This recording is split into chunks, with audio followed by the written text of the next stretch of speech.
It isn't uncommon, you know. It's easy to get lost in the vastness of space. There's only yourself, your ship, your crew. You really want to head back out there, huh?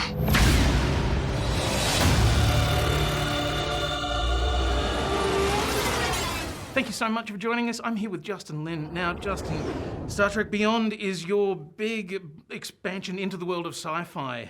Now, sci-fi has sort of always been about exploring themes and exploring different ideas through a different medium. So what were you trying to explore with Beyond?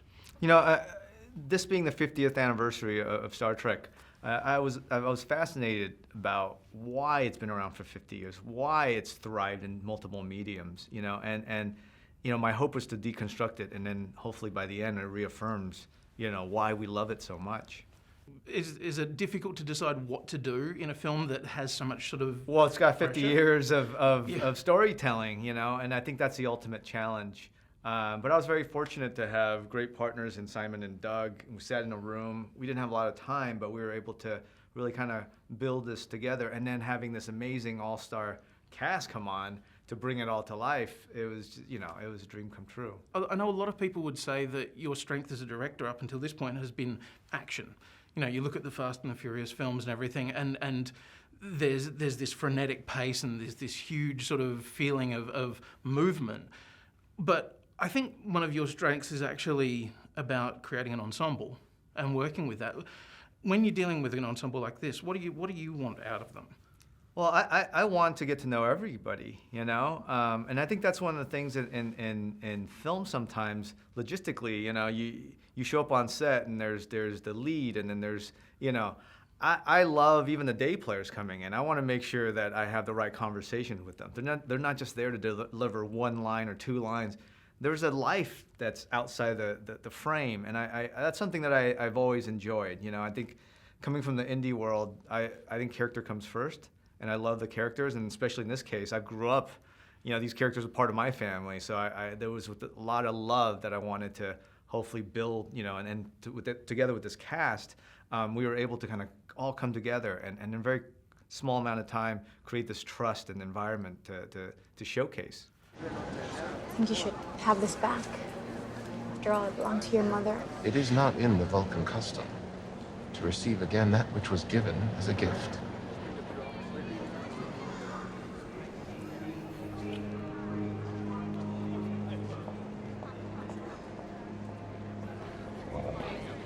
You guys break up? What'd you do? A typically reductive inquiry, Doctor. You know, Spock, if an Earth girl says it's me, not you, it's definitely you. Did you have I guess a tick box of things you wanted to get in this film? Well, it's interesting because I think, you know, because my engagement with Star Trek, the original series, was on rerun. You know, 3 months in, you're getting the episodes again. You know, and I was an 8-year-old till 18 watching those shows over and over again. And so as I was growing as a human being, I was also realizing certain things like, oh, I didn't get that when I was a couple of years ago, you know. But I think also because that level of engagement, I always was very fascinated about what wasn't on screen. I get it, every night there was gonna be a new adventure, but what happens when their shift is over, you know? Does Chekhov and Sulu go off and they go hang out, or do they just go off? Yeah, I think they're solo characters. And those are the little moments I think in this film that I especially love, you know, is that we're able to get glimpses of that. And I'd forgotten how much kind of implied sexiness and everything there was in there. There's all these things of like, you know the characters are living a really rich and detailed life, but you don't necessarily see it. In terms of the action, it's huge. Like the first battle sequence is what I think most people would think of as being a climactic battle. Yeah. So how do you go about, once you've done that, then going, okay, how do I top it for the next one? I mean, I was telling the crew that, you know, we were gonna be very Gattaca about this process, which is, let's just swim, give all we got to the buoy and figure out how to swim back later, you know, and that was the approach, you know. I think it's embrace the challenge and to never let up. And I'm very fortunate to have a great group of people that were, in it with me.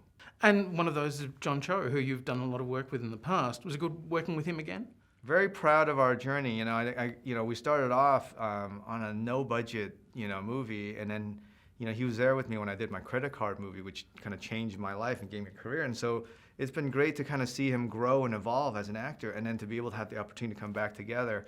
It was quite emotional. Absolutely, and to be able to explore a new aspect to Sulu as well, Yeah, which I right. think is great. Like seeing that on screen is something that makes a lot of people very, very happy. It's great. Thank you. And thank you for being brave enough to even sort of go there with the character. Thank you. Thank you so much, Justin Lin, and thank you very much for joining us. Hold on to something! Fire at will! Do it! Do it!